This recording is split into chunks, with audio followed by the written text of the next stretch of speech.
Hello, my dear YouTube family, and welcome back to my YouTube channel. My name is Varun Bajpayee and I'm a mathematics mentor. और आज है हमारा 14 days 14 chapter series का day 12, जहां पे हम start कर रहे हैं अपना चैप्टर रियल नंबर, राइट। इससे पहले ऑलरेडी हम लोगों ने 11 चैप्टर्स कंप्लीट कर लिए हैं, राइट। तो प्लीज जिस किसी ने भी अभी तक ये चैप्टर्स वॉच नहीं किए, so please do check it out. But पहले उससे पहले आप प्लीज इस वीडियो को कंप्लीट वॉच करिए, बिकॉज इस सीरीज में मैं मिनिमम टाइम में आपको मैक्सिमम आउटपुट डिलीवर करने की कोशिश कर रहा हूं, राइट। तो जैसा कि हम लोग हर चैप्टर में पहले लाइक इंपॉर्टेंट कॉन्सेप्ट्स डिस्कस करते हैं, देन उसके बाद जो भी इंपॉर्टेंट क्वेश्चंस है वो हर चैप्टर वाइज डिस्कस करते हैं, ठीक है। तो इस चैप्टर में भी जो भी इंपॉर्टेंट कॉन्सेप्ट्स है पहले हम लोग वो देखेंगे, देन उसके बाद इंपॉर्टेंट क्वेश्चंस के ऊपर वर्क ऑन करेंगे, ठीक है। तो स्टार्ट करते हैं। सबसे पहले देखो हम लोग को क्या डिस्कस करना है यहाँ पे, टाइप्स ऑफ नंबर्स, राइट। तो बेसिकली हम लोग इसमें ये डिस्कस करेंगे सबसे पहले कितने इंपॉर्टेंट टाइप्स के नंबर्स हैं, राइट। उसके बाद हम लोग कुछ क्वेश्चंस करेंगे, देन उसके बाद फिर से कुछ कॉन्सेप्ट, देन फिर क्वेश्चंस। इस तरीके से हम लोग अपना लेक्चर प्रोसीड करेंगे, ठीक है। तो सबसे पहला जो हमारे पास नंबर है उसका नाम क्या है, रैशनल नंबर। तो रैशनल नंबर किस टाइप के नंबर होते हैं इसको हम लोग शॉर्ट फॉर्म में देखते हैं, ठीक है। ऐसे नंबर जिनको हम p बाय q के फॉर्म में रिप्रेजेंट कर सकते हैं, ऐसे नंबर जिनको हम p बाय q के फॉर्म में रिप्रेजेंट करते हैं, ठीक है। और साथ ही साथ यहाँ पे p एंड q, राइट, ये दोनों ही बिलोंग करते हैं। ये e का मतलब क्या होता है, बिलोंग्स टू, राइट। ये दोनों ही बिलोंग्स करते हैं किसको, इंटीजर्स की फैमिली को, ठीक है। अब आई होप ये आप सबको पता होगा इंटीजर्स क्या होते हैं, ठीक है।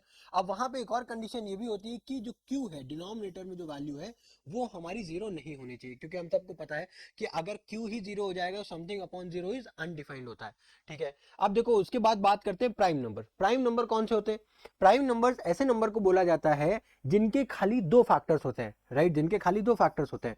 Numbers which are having numbers which are having only two factors, only two factors, one and number itself, one and number itself।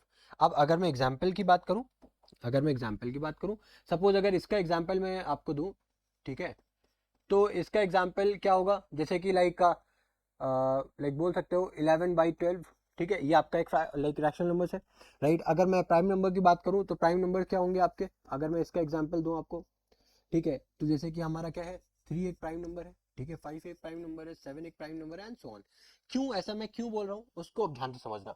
मैंने क्या बोला कि ऐसे नंबर जिनके खाली दो फैक्टर हो, एक या तो 1 और दूसरा वो नंबर खुद। जैसे कि अगर मैं 3 की बात कर रहा हूं, तो 3 जो है ये कितने नंबर से डिवाइड होगा, 3 जो है ये कितने नंबर से डिवाइड होगा, तो 3 या तो आपका 1 से होगा डिवाइड, या फिर आपका ये खुद 3 से ही डिवाइड होगा। इसके अलावा क्या कोई नंबर है, नहीं। अगर उसी जगह पे मैं 7 की बात करूं, तो 7 कितने नंबर से डिवाइड हो सकता है, एक तो वो नंबर 1, दूसरा वो 7 खुद। बात आ रही समझ में। तो यहाँ पे भी 7 के कितने फैक्टर्स हो गए, दो, एक नंबर 1 और दूसरा वो नंबर खुद, ठीक है। अब कंपोजिट नंबर कौन से होते हैं, numbers which are having more than 2 factors, simple numbers, ठीक है, numbers which are having which are having more than 2 factors, ठीक है। अब यहाँ पे इसके भी एग्जांपल्स देख लेते हैं।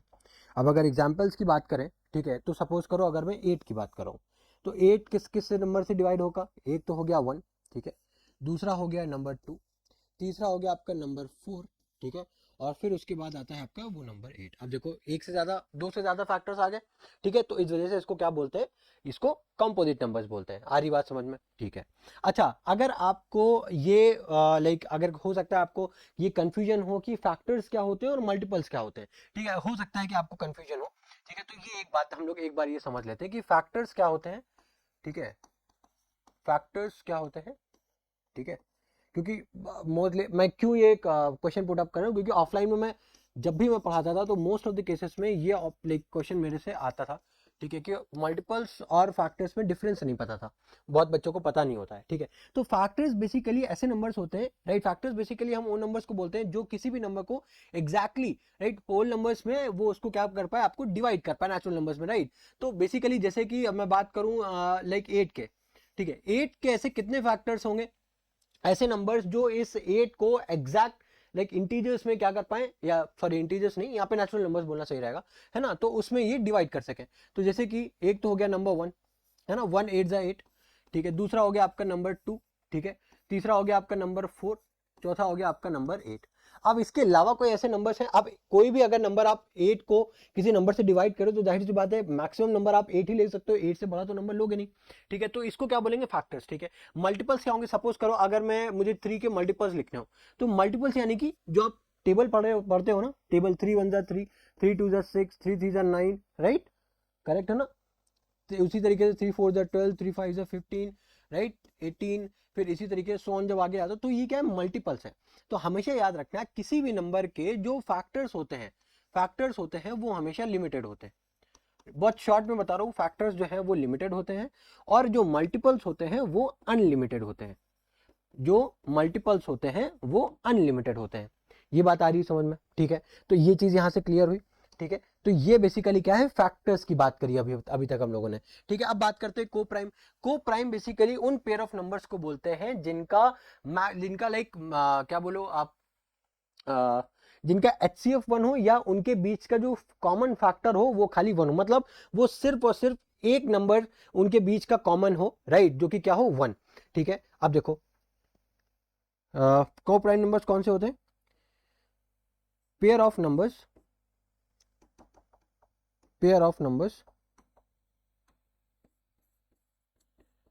pair of numbers whose HCF is 1। अब HCF क्या होता है अभी हम लोग देखेंगे, ठीक है। अब HCF क्या होता है हम लोग देखते हैं। जैसे कि अगर मैं यहाँ पे कोई भी दो नंबर लूँ, हमेशा अगर को प्राइम नंबर्स की बात होगी तो हमेशा पेयर में बात होगी। जैसे कि अगर मैं 2 और 3 को लेता हूँ, ठीक है, ये दो नंबर्स है। अब ये बताओ इन दोनों नंबर्स का क्या कोई कॉमन फैक्टर है, मतलब ऐसे नंबर्स जिनका खाली एक ही कॉमन फैक्टर हो और वो क्या हो, 1 हो, ठीक है। यही मैंने लिखा है कि हाईएस्ट कॉमन फैक्टर क्या हो, 1 हो।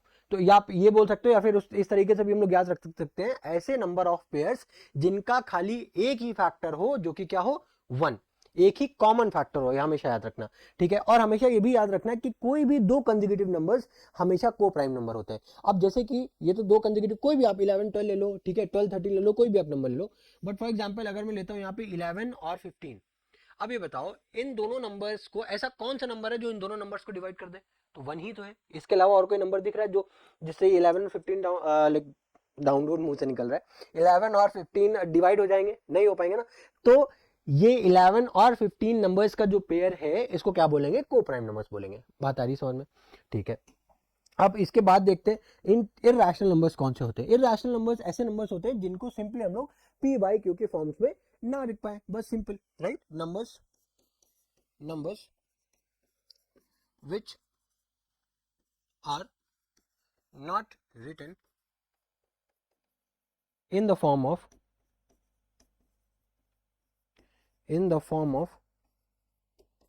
p by q are called, क्या बोला जाता है, आर कॉल्ड इरैशनल नंबर्स, ठीक है, इरैशनल नंबर्स। फॉर एग्जाम्पल की बात करूं, जैसे कि रूट में कोई नंबर लिखा हुआ है, √2, ठीक है, √3, है ना, तो ये नंबर्स क्या है, इरैशनल नंबर्स है, करेक्ट है, क्योंकि √2/1 भी कर दोगे तो √2 क्या है आपका, रैशनल, एक इंटीजर तो है नहीं, ठीक है। तो इस वजह से ये क्या है, इरैशनल नंबर्स है। तो आई होप बस इतने नंबर्स ही, अगर हमको इतने नंबर्स की बेसिक अंडरस्टैंडिंग है तो हमें फिर इस पूरे चैप्टर में किसी भी तरीके की कोई भी दिक्कत नहीं आने वाली है, ठीक है, ये बस याद रखना, ठीक है। अब इसके बाद तुम जो है धीमे बंद किया करो, आती है भाग से वो क्या, वो इसमें माइक में आ जाती है, एडिटिंग करने में समझ में आती है ना।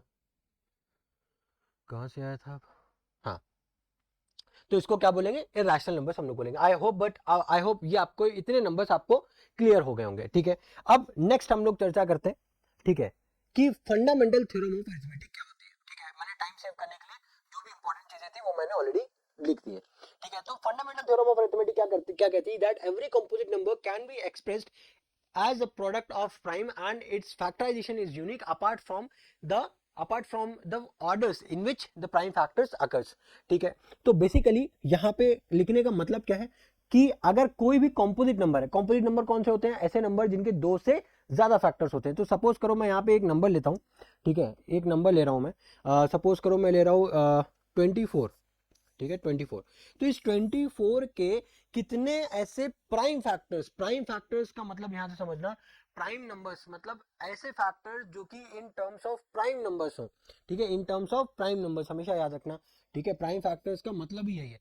तो यहाँ पे सबसे पहला नंबर क्या लेंगे, 2। क्या, अच्छा ये बताओ, क्या 2 हमारा प्राइम नंबर है? क्या 2 हमारा एक प्राइम नंबर है? यस, 2 हमारा एक प्राइम नंबर है। और इवन 2 को हम बोलते हैं एक स्मॉलेस्ट और इवन प्राइम नंबर, क्योंकि 2 जो है खाली दो नंबर से डिवाइड होता है, एक तो नंबर 1 और दूसरा नंबर 2, है ना। तो ऐसे नंबर जिनके एग्जैक्टली दो फैक्टर्स हो गए, एक तो नंबर 1 हो गया, दूसरा नंबर 2, ठीक है, वो नंबर खुद, तो ऐसे नंबर्स को क्या बोलेंगे, प्राइम नंबर्स बोलेंगे, ठीक है। तो 24 के कितने प्राइम फैक्टर्स होंगे, एक तो देखो 2 से जाएगा, ठीक है। उसके बाद अगर हम लोग देखें क्या है, 24 3 से जाएगा, और क्या 3 हमारा एक प्राइम नंबर है, बिल्कुल, तो 3 एक फैक्टर हो गया।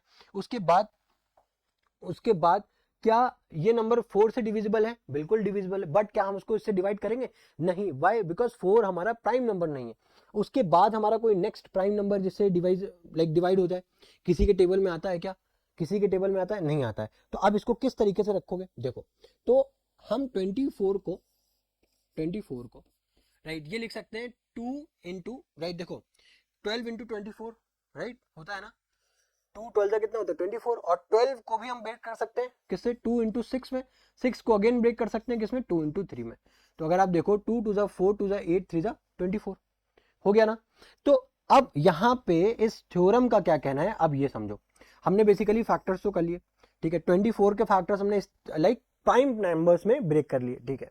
अब ये थ्योरम क्या बोलती है कि किसी भी कॉम्पोजिट नंबर को आप उसके प्राइम नंबर्स में ब्रेक कर सकते हो, ठीक है। और ये जो प्राइम नंबर्स का जो कॉम्बिनेशन होता है ना, ये हर नंबर के लिए यूनिक होता है, हर नंबर के लिए यूनिक होता है, ठीक है। तो यहां पे इन शॉर्ट अगर मैं लिखूं तो कॉम्पोजिट नंबर्स को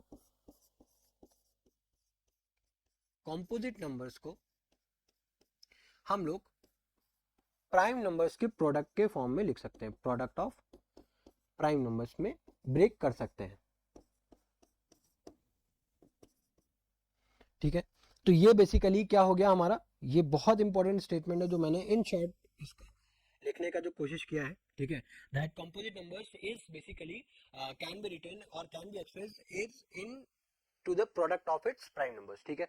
ये बात आ रही है समझ में? अब देखो, अब इतनी चीज अगर हमें समझ में आ गई है, और हमने अभी हाल ही में ये भी डिस्कस किया कि 2 जो है 2, ठीक है, ये हमारा एक इवन प्राइम नंबर है। क्या है? ये हमारा एक इवन प्राइम नंबर है ना, ये इवन प्राइम नंबर है, ठीक है, ठीक है ना, ये बात आ रही है समझ में? अच्छा, अब उसके बाद, अब अगर मैं वन की बात करूं, ये वन क्या है, वन इवन नंबर है, सॉरी वन हमारा प्राइम नंबर है या फिर कॉम्पोजिट नंबर है, इसके बारे में क्या कमेंट होगा? तो क्या आपको लगता है कि क्या वन लाइक कंपोजिट नंबर की फैमिली में आ रहा है या फिर हमारा प्राइम नंबर्स की फैमिली में आ रहा है? तो देखो, कंपोजिट नंबर क्या बोलते हैं कि दो से ज्यादा फैक्टर होने चाहिए, तो आप इसको कंपोजिट नंबर बोल देंगे। प्राइम नंबर्स के लिए क्या कंडीशन है कि इसके दो फैक्टर्स होने चाहिए, एक तो नंबर 1 और दूसरा लाइक वो नंबर खुद। बट क्या वन से ज्यादा फैक्टर्स हो सकते हैं? नहीं हो सकते। तो यहाँ पे वन ना ही हमारा प्राइम नंबर है, राइट, वन ना ही हमारा प्राइम नंबर है, ठीक है, और ना ही हमारा कॉम्पोजिट नंबर है, ठीक है, कॉम्पोजिट नंबर, और दोनों के आगे लगा दो क्रॉस। तो वन ना तो हमारा प्राइम नंबर है और ना ही हमारा कॉम्पोजिट नंबर है, उसी जगह पे जो 2 है वो हमारा स्मॉलेस्ट प्राइम नंबर है, या फिर उसको बोल सकते हो इवन प्राइम नंबर। ये बात आई होप अब आपको समझ में आ चुकी होगी। अब नेक्स्ट देखते हैं। नेक्स्ट हमारा क्वेश्चन है, क्या क्वेश्चन क्या है, explain why 7 times 13 times 11 plus 11 and 7 times 6 into 5 into 4 into 3 into 2 into 1 plus of 3 are composite. मतलब इन्होंने ये बोला है कि बताओ कि ये दोनों क्यों कॉम्पोजिट नंबर हैं, ठीक है। एंड का मतलब हमेशा समझना, यहां पे लिखा है कि एक ये नंबर है एंड ये नंबर लिखा है, तो बताओ कि ये दोनों नंबर क्यों कॉम्पोजिट नंबर है, ठीक है। सबसे पहले तो नंबर को मेंशन करो, नंबर क्या है 7 इंटू 13 इंटू 11, ठीक है, प्लस ऑफ 11, ठीक है।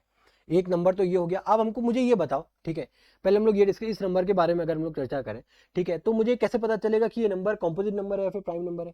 तो उससे पहले अगर हम लोग देखो यहाँ पे दो नंबर्स लिखे हुए हैं, 7 इंटू 13 इंटू 11 का एक प्रोडक्ट लिखा हुआ है, एक 11 लिखा हुआ है। तो क्या हम लोग यहाँ से 11 को कॉमन कर सकते हैं क्या? पहले तो ये बताओ, 7 इंटू 13 और क्या बचा हमारे पास, +1।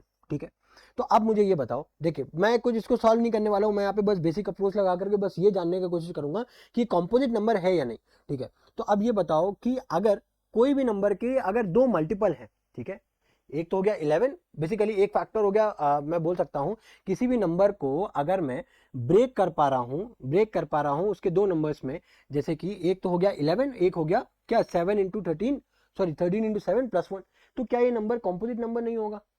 क्या ये नंबर कॉम्पोजिट नंबर नहीं होगा? बिल्कुल होगा। क्यों? क्योंकि पहला तो ये 1 से डिवाइड होगा, होगा कि नहीं होगा? दूसरा, ये नंबर 11 से डिवाइड होगा क्योंकि 11 इसका मल्टीपल है, देखो मल्टीप्लीकेशन में लिखा हुआ है। ठीक है, तीसरा, ये नंबर आपका खुद हो जाएगा 11 टाइम्स 7 इंटू 13 +1। तो हो गए कि नहीं हो गए दो से ज्यादा फैक्टर्स? तो क्या ये नंबर आपका कॉम्पोजिट नंबर है? यस, बिल्कुल ही कॉम्पोजिट नंबर है। अब उसी के बाद उस नंबर की चर्चा कर लेते हैं। ये क्या है? 7 times 6 time 5 time 4 time 3 times 2 times 1, right? और उसके बाद क्या लिखा हुआ है? +3। अब अगर आप इस नंबर की भी बात करो तो यहां से भी क्या हम लोग 3 कॉमन कर सकते हैं? बिल्कुल कॉमन कर सकते हैं। अब क्या बचा यहाँ पे? 7 time 6 time 5 time 4 time 2 times 1, ठीक है, +3। ठीक है, मैं यहाँ पे ये भी लिख सकता हूँ +3। बात आ रही समझ में? आई होप आपको समझ में आ रही होगी। ठीक है, अब बताओ, अब क्या यहाँ पे भी क्या 1 इस पूरे नंबर का फैक्टर हो सकता है? यस, 1 तो सबका फैक्टर होता है। ठीक है, उसके बाद दूसरा नंबर क्या 3 इसका फैक्टर हो सकता है? यस, बिकॉज 3 इसका यहाँ पे मल्टीपल है ना? अब तीसरा नंबर ये खुद होगा 3 times 7 times 6 times 5 times 4 times 2 times 1 +3। ठीक है, तो क्या ये दोनों नंबर हमारे कॉम्पोजिट नंबर है? Yes, why? Because both of these numbers are having more than 2 factors, simple. ठीक है, नेक्स्ट क्वेश्चन देखते हैं। अब नेक्स्ट क्वेश्चन में क्या बोला गया? The sum of exponents of prime factors in the prime factorization of 196। अब यहाँ पे बेसिकली हमें प्राइम फैक्टराइजेशन देखना है इस नंबर को, इस क्वेश्चन को। बेसिकली अभी हम लोग पहले प्राइम फैक्टराइजेशन देखते हैं, देन उसके बाद हम लोग इस क्वेश्चन को करेंगे। ठीक है, तो सबसे पहले हम लोग अभी देखते हैं, अभी कुछ और क्वेश्चन है क्या हमारे पास? ठीक है, अभी यहाँ पे उस क्वेश्चन को अभी हम लोगों ने स्किप किया है, अभी हम लोग बाद में देखेंगे। ठीक है, ठीक है, क्या बोला गया यहाँ पे? The total number of factors of prime numbers is. ठीक है, अब क्या बोला गया देखो ध्यान से समझना, the total number of factors of prime number. Prime numbers के टोटल कितने फैक्टर्स होते हैं? तो हम लोगों ने क्या डिस्कस किया था भाई? प्राइम नंबर के कितने फैक्टर होते हैं भाई? दो ही तो होते हैं, एक तो 1 और दूसरा नंबर इटसेल्फ। होता है कि नहीं होता है? तो कितने फैक्टर्स हो गए total? 2। C is the correct option, है ना? अब नेक्स्ट देखो, अब हम लोग यहाँ पे पढ़ने जा रहे हैं एचसीएफ और एलसीएम के बारे में। ठीक है, और स्पेसिफिकली जो एलसीएम और एचसीएफ हम पढ़ेंगे वो हम लोग पढ़ेंगे बाय प्राइम फैक्टराइजेशन मेथड। ठीक है, प्राइम फैक्टराइजेशन मेथड ही हम लोग एचसीएफ और एलसीएम का देखेंगे। ठीक है, चलो, तो अब पहले तो हम लोग ये देखते हैं कि एचसीएफ जो लिखा जाता है, ठीक है, कुछ बेसिक बातें हम लोग पहले करेंगे। एचसीएफ का फुल फॉर्म क्या होता है? हाईएस्ट कॉमन फैक्टर, यही होता है, हाईएस्ट कॉमन फैक्टर। अब अगर हम एलसीएम की बात करें, ठीक है, एलसीएम की अगर हम लोग बात करें तो इसका फुल फॉर्म क्या होता है? ये होता है आपका लीस्ट कॉमन मल्टीपल। क्या होता है आपका? लीस्ट कॉमन मल्टीपल, यही होता है लीस्ट कॉमन मल्टीपल। ठीक है, अब देखो, अब अगर हम किसी भी नंबर का एचसीएफ निकालते हैं, किसी भी नंबर का एलसीएम निकालते हैं, ठीक है, तो हम लोग जो पहले हम लोग अप्रोच लगाते थे ना, क्या करते थे? अब अगर हम लोग basically in terms of exponents की बात करें, ध्यान से समझना, अगर हम इन टर्म्स ऑफ एक्सपोनेंट्स की बात करें तो हम यहां पे क्या लेंगे? Lowest common power. अब इसका क्या मतलब है ये बस अभी थोड़ी देर में आपको समझ में आ जाएगा। इसका क्या मतलब है? Highest common power. अब देखो दोनों का वर्ड देखो, यहाँ पे क्या लिखा है? हाईएस्ट, लेकिन हम कौन सी पावर ले रहे हैं? लोएस्ट। यहाँ पे लिखा है लीस्ट, बट हम लोग कौन सी पावर ले रहे हैं? हाईएस्ट। अब इसका मतलब क्या है ये समझने की कोशिश करते हैं। ठीक है, सपोज दैट हमारे पास कोई दो नंबर्स है। ठीक है, एक है नंबर हमारे पास 40, एक है नंबर हमारे पास 72। ठीक है, हम लोगों ने दो नंबर्स लिए। अब इन दो नंबर्स का सबसे पहले तो हम लोग इसका क्या निकालते हैं? एचसीएफ निकालते हैं, फिर उसके बाद इन्हीं नंबर्स को हम लोग एलसीएम में निकालते हैं। ठीक है, तो हम लोग सबसे पहले निकालने जा रहे हैं एचसीएफ। हम लोग निकालेंगे HCF of 40,72 by prime factorization method. यहाँ पे लिख भी दे रहा हूँ, बाय प्राइम फैक्टराइजेशन मेथड। ठीक है, हम लोग किस मेथड से कब यूज करने जा रहे हैं, प्राइम फैक्टराइजेशन मेथड का हम लोग यूज कर रहे हैं। तो सबसे पहले जरा इस 40 को आप फैक्टराइज करो, तो वो क्या होगा, 2 टाइम्स 20, 2 टाइम्स 10, 2 टाइम्स 5, 5 टाइम्स 1। ठीक है, अब उसके बाद 72 की जरा फैक्टर्स करो, तो वो क्या आएगा आपका, 2 3 जा 6, 2 6 जा 12।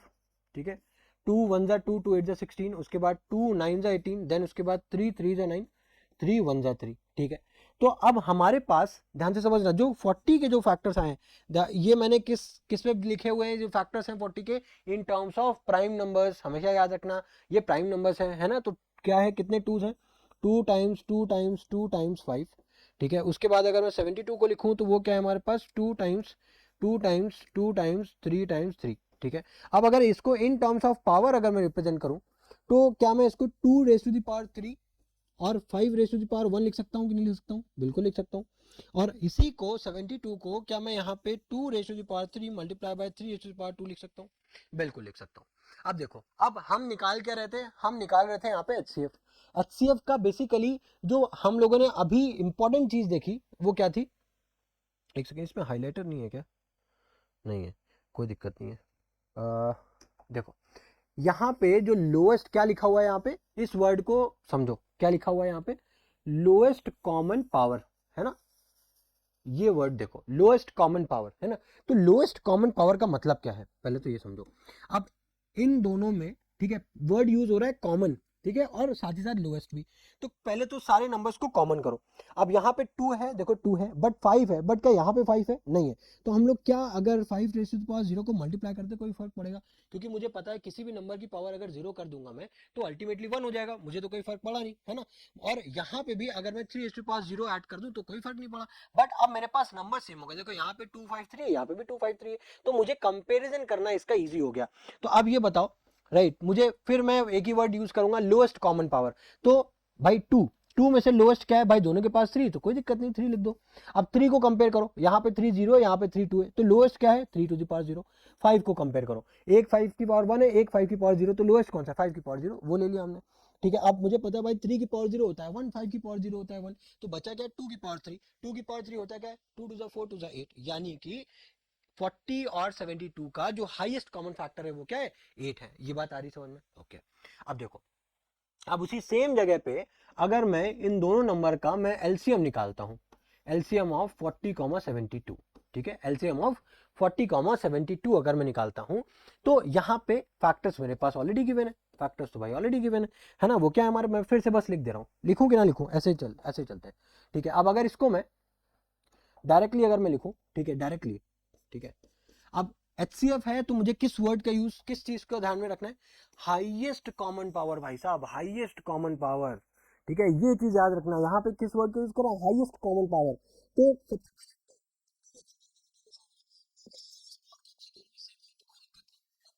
फिर उसके बाद क्या है, 3 में हाईएस्ट पावर क्या है भाई, 3 की पावर 2, है ना।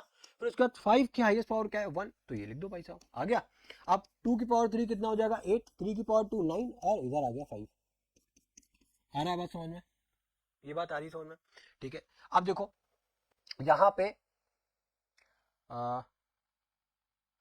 ये हो जाएगा आपका 5949,900 तो आपका जो एलसीएम आ गया है 40 और 72 का, वो क्या आ गया है, 360। तो कुछ इस तरीके से हम HCF और एलसीएम को निकालने वाले हैं। अब देखो, अब वो क्वेश्चन हो गया, अब इस क्वेश्चन पे मूव ऑन करो। अब यहाँ पे क्या लिखा है, the sum of exponents of prime factors in the prime factorization of 196। तो 196 दिया है भाई साहब, ठीक है, उसके प्राइम फैक्टर्स करने हैं हमें। ठीक है, प्राइम फैक्टर सबसे छोटा smallest divisibility rule, I hope आप सबको पता होगा कि अगर लास्ट में लाइक इवन नंबर है, वंस प्लेस पे इवन नंबर है, तो वो नंबर किससे डिविजिबल होगा, 2 से। अगर उसका सम हमारा मल्टीपल आता है 3 का, तो वो नंबर 3 से डिविजिबल होगा। अगर लास्ट में वंस प्लेस पे आइदर 0 या फिर 5 है, तो 5 से डिविजिबल होगा। और 7 का क्या होता है, फॉर एग्जाम्पल 7 की बात करूं तो सपोज 343 लिखा हुआ है, तो लास्ट में जो मतलब जो वंस प्लेस पे जो नंबर है उसका आप क्या कर देते हो, डबल कर देते हो।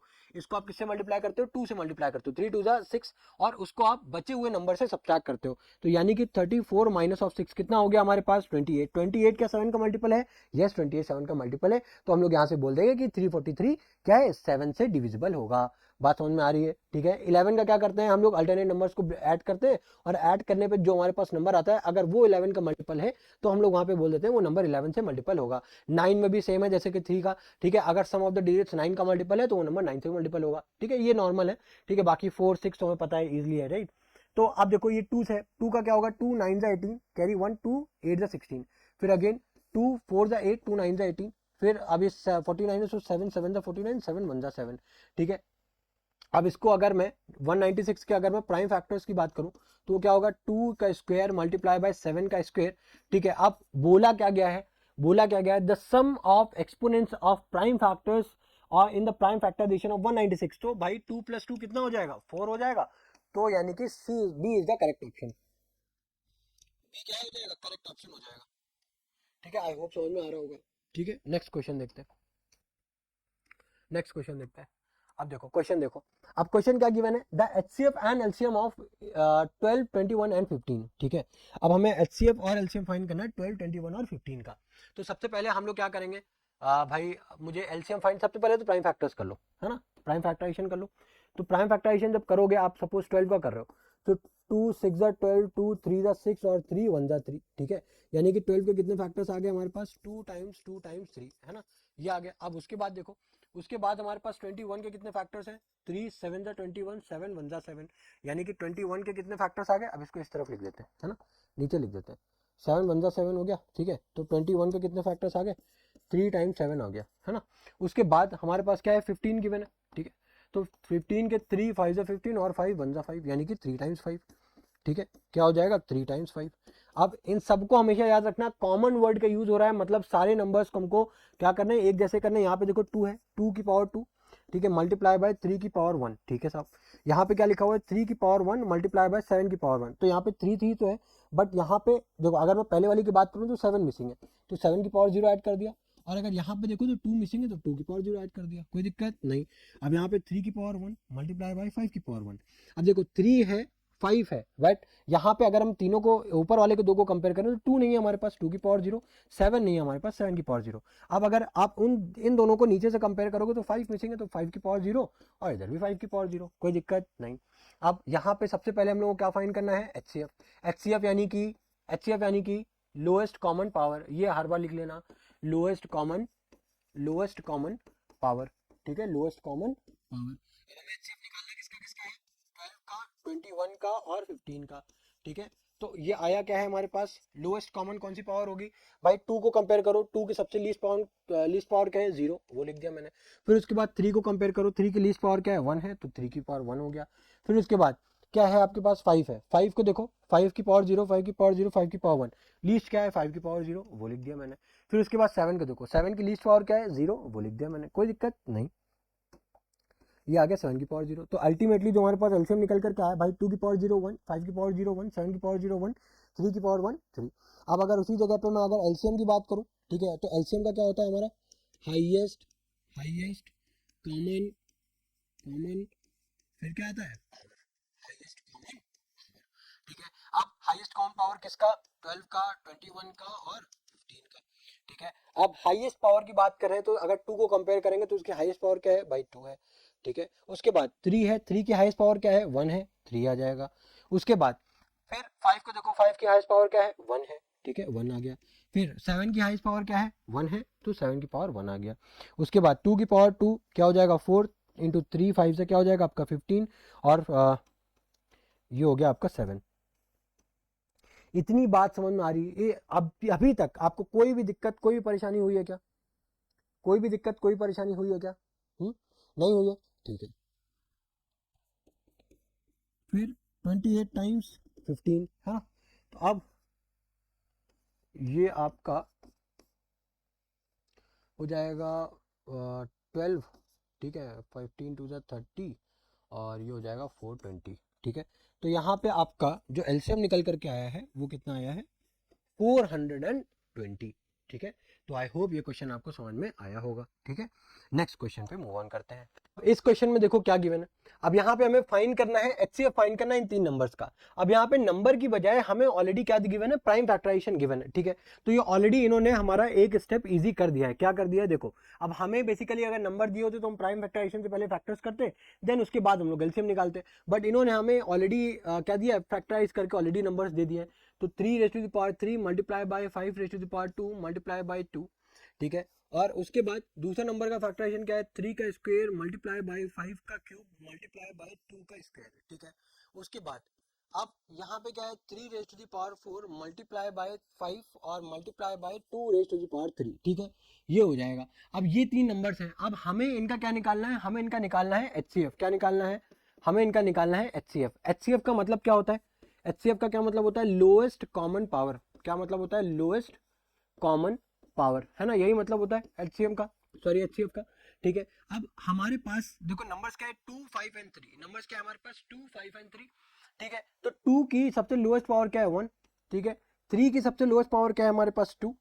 ठीक है, उसके बाद अगर 5 की लोएस्ट पावर की बात करो तो वो क्या है हमारे पास, 1। ठीक है, तो ये आ गए हमारे पास एचसीएफ। अब इसको अगर मल्टीप्लाई करोगे, 3 का स्क्वायर 9, 9 5 45, 2 90, यानी कि बी हमारा करेक्ट ऑप्शन हो जाएगा इस क्वेश्चन के लिए। ठीक है, अब नेक्स्ट क्वेश्चन देखो। अब यहाँ पे क्या बोला गया, अगेन यहाँ पे भी हमें फैक्टर्स गिवन है, ए बी और सी के फैक्टर्स गिवन है और एलसीएम भी गिवन है। हमसे पूछा है एन की वैल्यू, क्योंकि यहाँ पे देखो सी का जो फैक्टर गिवन है वहां पे 3 की पावर मेंशन नहीं है, वही हमें फाइंड करनी। देखो इजी है। ठीक है, हमें बस क्या करना है, फैक्टर्स मेंशन है, पहले लिख दो यहाँ पे क्या गिवन है, 2 की पावर 3 मल्टीप्लाई बाय 3। ठीक है, बी के फैक्टर्स क्या गिवन है हमारे पास, बी के फैक्टर्स गिवन है 2 टाइम्स 3 टाइम्स 5, ये हो गए। सी के क्या फैक्टर्स गिवन है हमारे पास, सी के फैक्टर्स गिवन है 3 की पावर n मल्टीप्लाई बाय 5। ठीक है, अब एलसीएम भी हमको गिवन है, एलसीएम भी हमको गिवन है, ए बी और सी का जो एलसीएम हमको गिवन है वो क्या है हमारे पास, 2 की पावर 3 मल्टीप्लाई बाय 3 का स्क्वायर मल्टीप्लाई बाय 5, ये हमको गिवन है। ठीक है, आ रही बात समझ में। अब देखो ये तो इन्होंने एलसीएम निकाल दिया। ठीक है, अब अगर हमें अपना एलसीएम निकालना है तो हमें क्या पता है, एलसीएम निकालने के लिए क्या होता है, हाईएस्ट कॉमन पावर, यही होता है हाईएस्ट कॉमन पावर, है ना। तो हाईएस्ट कॉमन पावर का अब हम लोग यहाँ पे इस चीज का हम इस फॉर्मूले का बेसिकली यूज करेंगे। 2 3, अब यहाँ पे देखो पहले तो नंबर्स को बराबर करो, बेसिस को बराबर करो। यहाँ पे 2 3, यहाँ पे 5 नहीं है तो यहाँ पे 5 ऐड कर दो। ठीक है, यहाँ पे क्या है, 3 है 5 है 2 नहीं है तो यहाँ पे 2 ऐड कर दो। बट यहाँ पे सॉरी, यहाँ पे मैंने पावर 1 ऐड कर दिया है, हमें कौन सा ऐड करना है, पावर 0। ठीक है, पावर में 0 यहाँ पे हो गया, यहाँ पे भी पावर 0 हो गया। बात आ रही समझ में। अब देखो, अब अगर हम लोग एलसीएम निकालते हैं तो हाईएस्ट कॉमन पावर, यानी कि अगर आप 2 को पकड़ोगे तो इसकी हाईएस्ट पावर क्या है, 2 का क्यूब। ठीक है, फिर 3 को अगर आप पकड़ोगे तो हाईएस्ट पावर क्या हो जाएगी, अब भाई n है, n की वैल्यू नहीं पता तो हम इसी को हाईएस्ट मान लेते हैं, 3 की पावर n। फिर 5 की हाईएस्ट पावर क्या है, 1, तो 5 की हाईएस्ट पावर आ गई 1। अब इसको कंपेयर करते हैं तो 2 की पावर 3, 3 की पावर 2 मल्टीप्लाई बाय 5। अब देखो 2 की पावर 3 कैंसिल, 5 से 5 कैंसिल। अब यहाँ पे क्या बचा, 3 की पावर n इक्वल टू 3 का क्या है, स्क्वायर। अब हमें पता है जब बेस बराबर होता है तो पावर इक्वेट हो जाती है, यानी कि n की वैल्यू क्या आ गई हमारे पास, 2 आ गई। यानी कि बी हमारा करेक्ट ऑप्शन है इस क्वेश्चन के लिए। ठीक है, बी हमारा करेक्ट ऑप्शन है इस क्वेश्चन के लिए। आ रही बात समझ में। नेक्स्ट क्वेश्चन पे मूव ऑन करते हैं। अब नेक्स्ट क्वेश्चन क्या गिवन है, अब अगेन यहाँ पे हमें गिवन है 2 पॉजिटिव इंटीजर्स, 2 पॉजिटिव इंटीजर्स हमें गिवन है ए एंड बी। ठीक है, उसको राइट किस तरीके से किया गया है, बेसिकली किस तरीके से किया गया है, ए के फैक्टर जो गिवन है वो x cube y square given है, बी के फैक्टर्स क्या गिवन है, एक्स वाई क्यूब, जहां पे एक्स और वाई ऑलरेडी बता दिए गए कि प्राइम नंबर है, तो हमें तो चिंता करने वाली बात ही नहीं, ये तो इजी कर दिया, लाइक एग्जामिनर ने ही हमारा क्वेश्चन इजी कर दिया। ए के फैक्टर्स ऑलरेडी इन्होंने दे रखे हैं, क्या है, एक्स क्यूब और वाई का स्क्वायर। बी के फैक्टर्स क्या गिवन है हमारे पास, एक्स और वाई क्यूब। ठीक है, अब हमको क्या पूछा है, हमको पूछा है HCF of A comma B, HCF पूछा है ए कॉमा बी का। ठीक है, आप समझो HCF of A comma B हमसे पूछा गया है, ध्यान से समझना है इसको। ठीक है, अब यहाँ पे जब हम लोग एचसीएफ निकालेंगे स्पेशली ए कॉमा बी का, तो इसका फॉर्मूला क्या होता है, फॉर्मूला होता है हमारे पास लोएस्ट कॉमन पावर, करेक्ट है, लोएस्ट कॉमन पावर, यही फॉर्मूला होता है हमारे पास, है ना। तो अब x को कंपेयर करो, x को कंपेयर करो, इसकी लोएस्ट पावर क्या है x, y को कंपेयर करो, लोएस्ट पावर क्या है स्क्वायर, यानी कि वैल्यू क्या आ गई, x y स्क्वायर। तो कौन सा ऑप्शन करेक्ट है, कौन सा ऑप्शन करेक्ट है हमारे पास, एक्स वाई स्क्वायर कहाँ आ रहा है, बी, तो बी हमारा करेक्ट ऑप्शन हो जाएगा। ठीक है, बी हमारा करेक्ट ऑप्शन हो जाएगा। ठीक है, नेक्स्ट क्वेश्चन देखते हैं। नेक्स्ट क्वेश्चन देखो, अगेन सेम उसी टाइप का क्वेश्चन है। ठीक है, let A and B are 2 positive integers such that A के जो फैक्टर्स है वो गिवन है p cube q to the power 4 और बी के जो फैक्टर्स हैं वो गिवन है पी स्क्वायर और क्यू का क्यूब, ठीक है, where P and Q are prime numbers, ठीक है। अब वहां पे इसके बाद हमको क्या दे दिया कि HCF of A and B, अगर बोला है कि अगर आप एचसीएफ निकालोगे ए और बी का तो वो आएगा P raise to the power M और Q raise to the power N, ठीक है। और उसके बाद बोला है कि एलसीएम अगर आप निकालते हो ए और बी का तो आता है P raise to the power R और Q raise to the power S. तो हमें बताओ एम प्लस एन और आर प्लस एस की वैल्यू, ठीक है। अब देखो किस तरीके से फाइंड करेंगे। तो हमें ए की जो ए के फैक्टर्स गिवन है वो क्या गिवन है, पी क्यूब और Q to the power of square, sorry 4, ठीक है। बी का फैक्टर्स क्या गिवन है, पी स्क्वायर और क्यू क्यूब, ठीक है। अब सबसे पहले क्या है, एचसीएफ गिवन है, एचसीएफ गिवन है ए और बी का, ठीक है। एचसीएफ ए और बी का गिवन है क्या है हमारे पास, P raise to the power of M और Q raise to the power of N, ठीक है।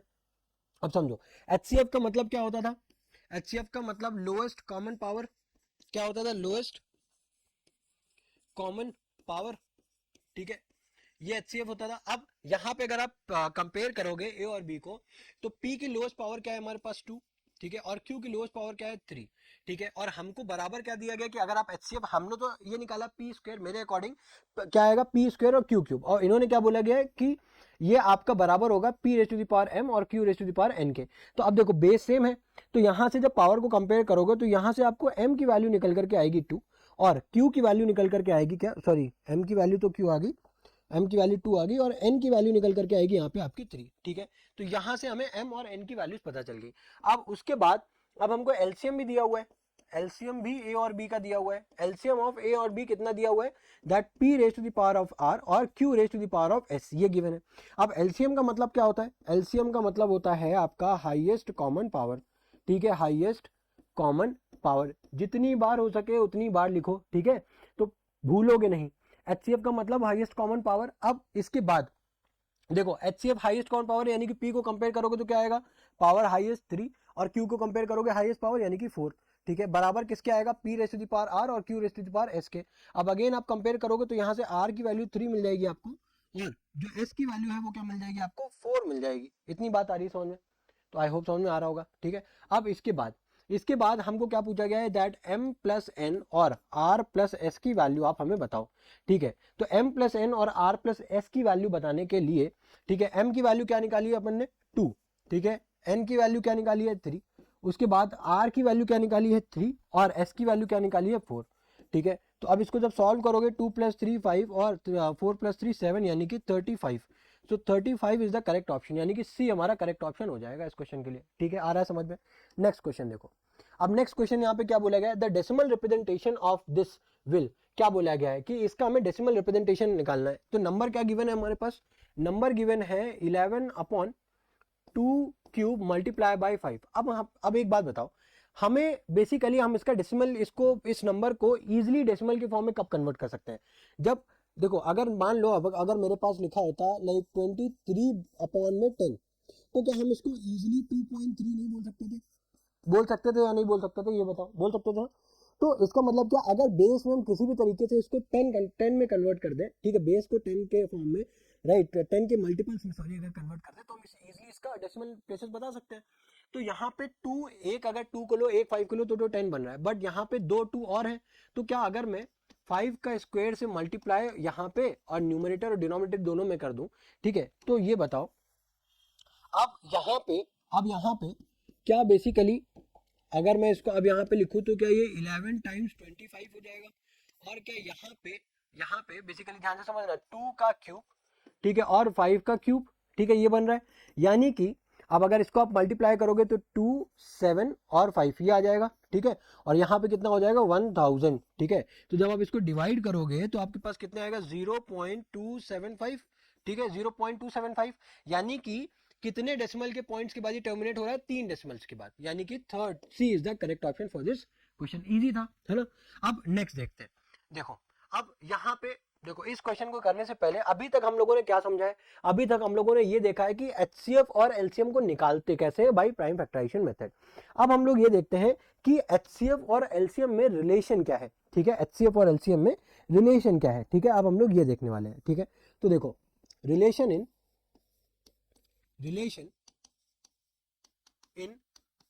HCF and LCM। तो इसका सिंपल सा मैं एक फॉर्मूला बता रहा हूँ, ठीक है, बहुत ज्यादा सोचने विचारने की जरूरत नहीं है, सिंपल सा एक फॉर्मूला बता रहा हूँ, उसको याद रखना है बस और सारा काम आपका हो जाएगा, ठीक है। फॉर्मूला क्या है? फॉर्मूला है आपका HCF of any two numbers multiply by LCM of any two numbers multiply by LCM of any two numbers is equals to the product of the two numbers is equals to the product of the two numbers। ये हमारा बहुत ही ज्यादा important formula है, बहुत ही ज्यादा important formula है इस chapter के लिए स्पेसिफिकली अगर मैं बात करूं, ठीक है। तो यहाँ पे हमारे पास फॉर्मूला क्या आया है? HCF of any two numbers into LCM of any two numbers equals to product of two numbers. अब यहाँ पे अगर A और B की बात करें तो ये दोनों पॉजिटिव इंटीजर्स होने चाहिए, ठीक है। और ये जो फॉर्मूला है बस खाली दो नंबर्स के लिए ही वैलिड है। अब अगर ये फॉर्मूला पता चल गया, ठीक है, बेसिस पे क्वेश्चन देखो। क्वेश्चन क्या है? The HCF of two number is 5, ठीक है। बोला गया है कि कोई दो नंबर होगा, कोई दो नंबर है, ठीक है, मान लेते हैं दो नंबर A और B होंगे, ठीक है, वो दो नंबर A और B होंगे। अब अगर आपने उसका HCF निकाला है, क्या निकाला है? HCF निकाला है। HCF of these two numbers is 5, ठीक है, एंड देयर प्रोडक्ट इज 150, मतलब वो ये दो नंबर जो है इन दोनों का जो प्रोडक्ट है वो 150 है, ठीक है। और बोला क्या गया है? एलसीएम जो है वो 30 है। एलसीएम मतलब अगर ए और बी का निकालते हो तो वो कितना है? 30। तो बताओ ये कंडीशन करेक्ट है कि नहीं?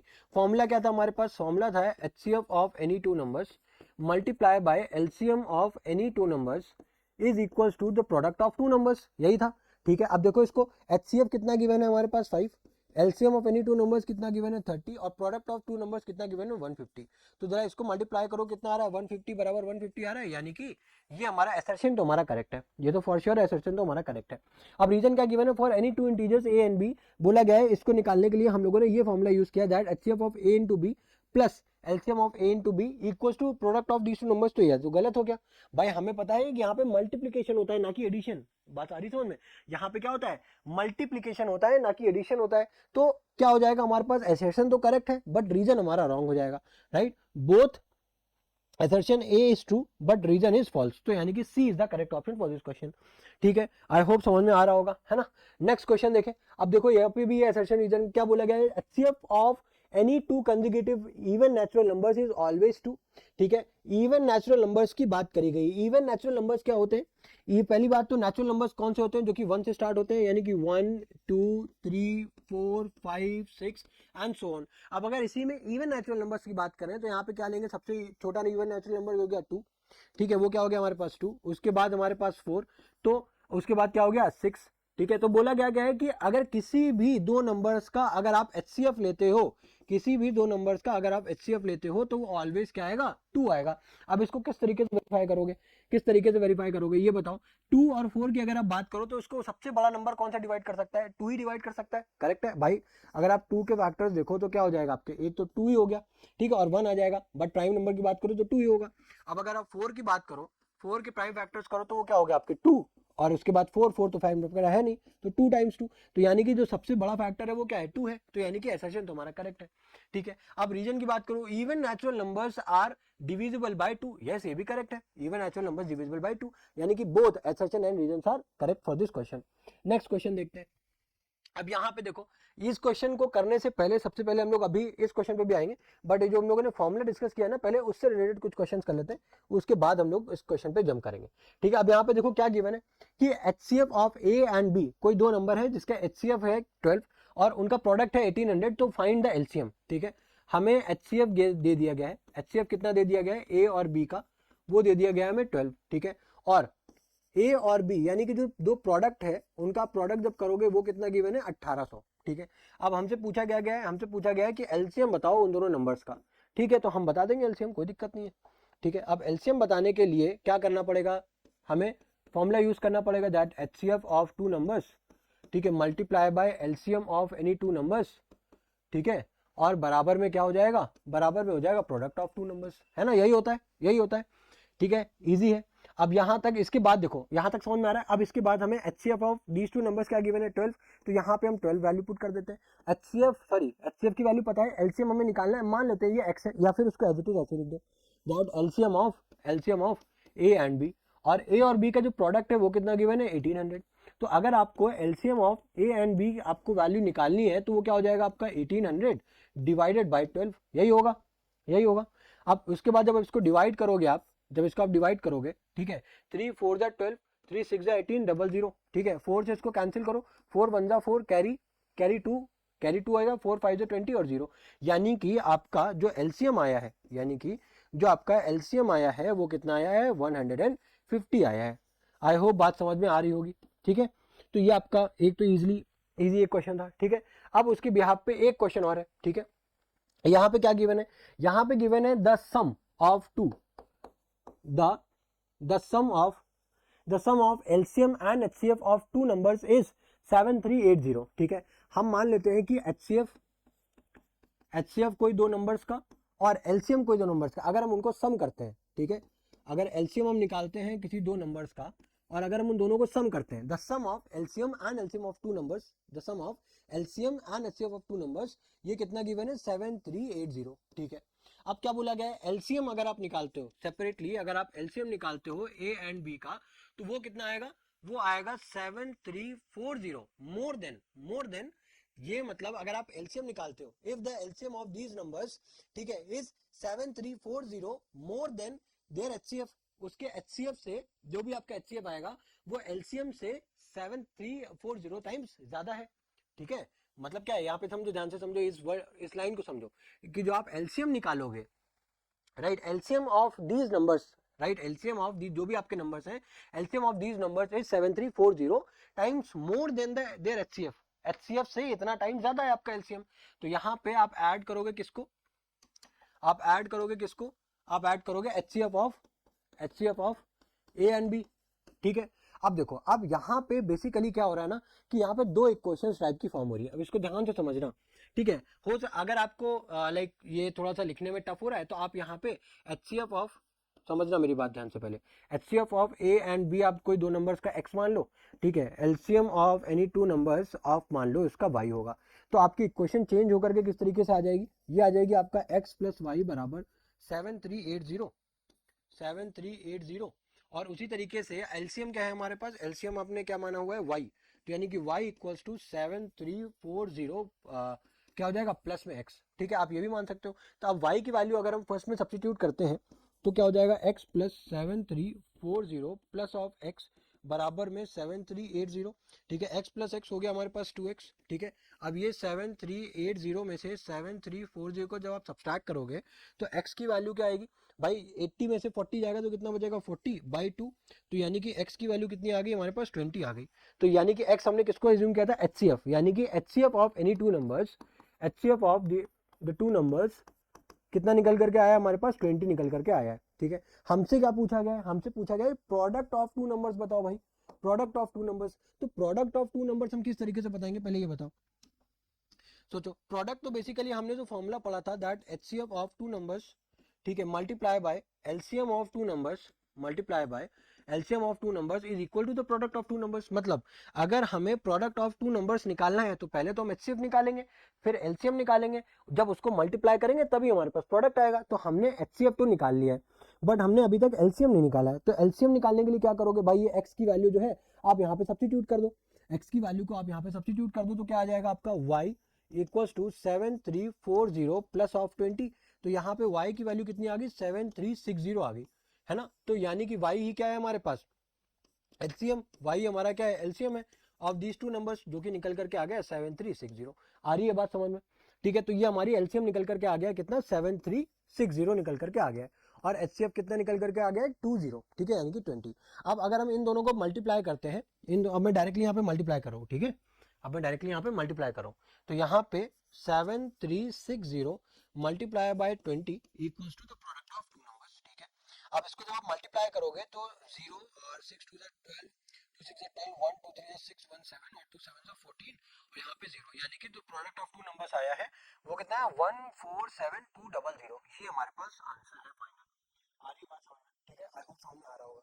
नेक्स्ट क्वेश्चन पे देखें, नेक्स्ट क्वेश्चन पे जब ऑन करें, अब देखो, अब हम लोग यहाँ पे ऐसे क्वेश्चन करेंगे जो जिसमें बेसिकली रिमाइंडर वाले क्वेश्चंस, ठीक है, ये क्वेश्चन भी बहुत इंपॉर्टेंट है। अब इन क्वेश्चंस में करना क्या है ये समझो। देखो, जब भी हमारे पास पहले तो क्वेश्चन पढ़ो, ठीक है, क्वेश्चन पढ़ो क्या गिवन है। The greatest number which when divides 1251 9377 15628 and leaves remainder 1 2 and 3 respectively as. तो मतलब क्या है कि हमारे पास तीन नंबर है, तीन नंबर है। कौन कौन से नंबर है? 1251, दूसरा नंबर क्या है 9377, तीसरा नंबर क्या है 15628। ये तीन नंबर्स है, ये तीन नंबर्स है। ठीक है, अब इन तीन नंबर्स को समझना, ऐसा सबसे बड़ा नंबर बताओ, ऐसा सबसे बड़ा नंबर बताओ, राइट। ध्यान से समझना क्या मैं बोल रहा हूं। The greatest number which when divides, ठीक है, ऐसा सबसे बड़ा नंबर बताओ जो कि इन तीनों को डिवाइड करे, और डिवाइड करने के बाद जो रिमाइंडर छोड़ के जाए वो 1 2 और 3। मतलब इसमें रिमाइंडर कितना बचना चाहिए 1, इसमें बचना चाहिए 2, इसमें बचना चाहिए 3। ठीक है, यही बोला गया। तो सिंपल ही हमें करना क्या है, ठीक है, हमें ये जो रिमाइंडर है ना वो इन गिवन नंबर से सब्ट्रैक्ट कर देना है। क्या कर देना है? सब्ट्रैक्ट कर देना है।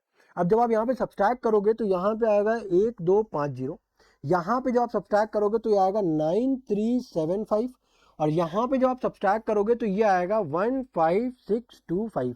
ठीक है, तो ये आपके पास तीन नंबर्स आ गए, तीन नंबर्स आ गए। अब हमें सिंपली क्या करना है, कुछ नहीं करना है, प्राइम फैक्टराइजेशन की मदद से हमें इन तीनों का एचसीएफ निकाल देना है, बस बात खत्म। ठीक है, तो अब अगर मैं इसका एलसीएम निकालता हूँ, सॉरी एचसीएफ निकालता हूँ, ठीक है, मैं इसको जगह कम होने की वजह से मैं डायरेक्टली यहाँ पे इसका एलसीएम सॉरी एचसीएफ निकालूंगा। ठीक है, पहले तो प्राइम फैक्टराइजेशन करूंगा। तो यहाँ पे क्या हो जाएगा 2 6 12, ठीक है, फिर उसके बाद 2 2 4, फिर 1 2 5 10, ठीक है, फिर उसके बाद डायरेक्टली 5 से कैंसिल होगा। ठीक है, 5 1 5 है ना, 5 1 5, 5 2 10, 5 5 25, फिर 5 2 10, 5 5 25, फिर 5 5 25, फिर 5 1 5। ठीक है, हमारे पास आगे फैक्टर्स। अब उसके बाद इसके फैक्टर्स करने। अब इसके फैक्टर्स भी करोगे तो सबसे पहले देखो 3 से डिविजिबल है क्या? ठीक है, 7 3 10, 7 3 10, लाइक ये भी हो जाएगा 10 14 नहीं होगा, 5 से करो। तो 5 1 5, 4 इसको दोगे, 5 8 40, 3 इसको दोगे, 5 7 35, 2 5 5 25। फिर अब उसके बाद अगेन इसको देखो क्या हो जाएगा, 5 से डिविजिबल है तो 5 3 सा 15, 5 3 सा 15, 3 इसको दिया, 5 7 35, 2 5 5 सा 25। अगेन 5 7 सा 35, 2 इसको दिया, 5 5 सा 25। फिर अगेन 5 1 सा 5, फिर 5 5 सा 25, फिर 5 3 सा 15, और 3 1 सा 3। आ रही बात समझ में? तो क्या डिविजिबल था क्या? 7 3 10 और 10 और ये 19 कहाँ से डिविजिबल हो रहा है? तो कुछ गड़बड़ किया क्या? 5 1 5 2 इसको दिया, 5 5 से 25, 5 6 15 3, ये डिविजन पता है क्या? 8 1 9, तो 9 और 7 5 12, 12 8 20 21, हाँ यहाँ से ठीक है, कोई दिक्कत नहीं। तो उसके बाद अब देखो, अब अगर आप ध्यान से समझना, अब अगर मैं इसको मैं फैक्टराइज करूं, ठीक है, तो इसको फैक्टराइज करने के लिए तो ये क्या हो जाएगा 5 3 सा 15, ठीक है, फिर उसके बाद 5 1 सा 5 कैरी 1 कैरी 1, 5 2 सा 10 कैरी 2, 5 5 सा 25। अगेन यहाँ पे 5 6 सा 30, 5 6 सा 30 कैरी 1, 5 2 सा 10, राइट, 5 2 सा 10 कैरी 2, 5 5 सा 25। अगेन 5 1 25, ठीक है, 5 25, फिर 5 5 और 5 1। तो यानी कि जो हमारे पास जो फैक्टर्स निकल करके आए हैं, ध्यान से समझना, जो फैक्टर्स निकल करके आए हैं 1250 के, ठीक है, 1250 के जो हमारे पास फैक्टर्स निकल करके आए हैं वो क्या है, 2 टाइम्स 5 का क्यूब, मैं डायरेक्टली यहाँ पे पावर्स में लिख रहा हूँ, 5 का क्यूब मल्टीप्लाई बाय कितने 5 है, 4 है। ठीक है, यहाँ पे 2 की 5 की पावर 4। अब उसके बाद क्या नंबर था हमारे पास 9375। ठीक है, तो अब इसको जब आप इसको फैक्टराइज करोगे तो इस पे कितने 5 आ रहे हैं, 1 2 3 4 5, 5 की पावर 5 और मल्टीप्लाई बाय 3। उसके बाद 15625। अब इसको जब फैक्टराइज करोगे तो ये कितने 5 आ रहे हैं यहाँ पे 6, यानी कि 5 रेज़ टू द पावर 6। अब अगर मैं बेस सेम करना होगा तो यहाँ पे सबसे पहले 3 की पावर 0 ऐड करूंगा, यहाँ पे सबसे पहले 2 की पावर 0 ऐड करूंगा, यहाँ पे 3 की पावर 0 और यहाँ पे 2 की पावर 0। निकालना हमें था एचसीएफ, निकालना हमें था एचसीएफ। एचसीएफ का मतलब क्या हो गया? एचसीएफ का मतलब क्या होगा आपका लोएस्ट कॉमन पावर। क्या हो जाएगा आपका लोएस्ट कॉमन पावर, है ना, यही होता है। अब अगर मैं इसको लोएस्ट कॉमन पावर को देखूं तो 2 के सबसे लोएस्ट पावर क्या है 0, ठीक है, 3 का सबसे लोएस्ट कॉमन पावर क्या है 0, ठीक है, 5 का सबसे लोएस्ट कॉमन पावर क्या है 5 की पावर 4। ठीक है, यही हो रहा है। ठीक है, आ रहा है समझ में? तो यानी कि 5 5 से 25, 5 5 से 25, ठीक है, 5 स्क्वायर और 5 स्क्वायर, यानी कि कितना आ गया हमारे पास 625। ठीक है, तो 625 जो 625 ये ऐसा नंबर है कि अगर आप इस नंबर से इन तीनों नंबर्स को जब आप डिवाइड करोगे तो पहले नंबर से आपको 1 रिमाइंडर मिलेगा, दूसरे नंबर से आपको 2 रिमाइंडर मिलेगा और तीसरे नंबर से मुझे 3 रिमाइंडर मिलेगा। तो हमेशा याद रखना, जब भी रिमाइंडर के क्वेश्चन आएंगे तो हमेशा हमें उस रिमाइंडर को सबसे पहले सब्ट्रैक्ट करना है, उसके बाद जो भी हमारे पास नंबर्स आएगा उसको हम लोग प्राइम फैक्टराइजेशन की मेथड से फैक्टराइज करेंगे, देन उसके बाद एचसीएफ या एलसीएम जो भी पूछा होगा वो हम निकालेंगे। ठीक है, अब नेक्स्ट क्वेश्चन पे मूव ऑन करते हैं। अब देखो यहाँ पे क्या बोला गया है, what is the smallest number which when increased by 6 become divisible by 36, 63 and 108। मतलब हमें यहाँ पे ऐसा सबसे छोटा नंबर बताना है जो कि इन तीनों से डिविजिबल हो पाए। समझ रहे हो, यहाँ पे सबसे छोटा नंबर बताना है जिसको अगर मैं 6 पहले तो अगर उसमें 6 इंक्रीज करूं तो वो इन तीनों से डिविजिबल, मतलब हमें इनडायरेक्टली यहाँ पे एलसीएम निकालना है। ठीक है, तो अगर हमारे पास कोई नंबर है, अगर हमारे पास कोई नंबर है x, ठीक है, उसमें से अगर मैं 6 को इंक्रीज उसमें 6 ऐड कर देता हूं तो बेसिकली वो ये नंबर जो है ये सारे नंबर से क्या हो जाएगा, डिविजिबल हो जाएगा। तो यानी कि अगर मैं अब एलसीएम को अगर मैं फाइंड कर लूं, एलसीएम ऑफ 36, 63 और 108, अगर मैं इन तीनों का एलसीएम फाइंड करता हूं, राइट, तो जो नंबर आएगा उसमें से अगर मैं 6 को इंक्रीज कर दूंगा, ठीक है, बात समझ में आ रही है, तो वो नंबर इन सबका डिविजिबल, इन सबसे डिविजिबल हो जाएगा। ठीक है, बात समझो, क्या बोला गया है, what is the smallest number which when increased by 6 becomes divisible by 36, 63 and 108।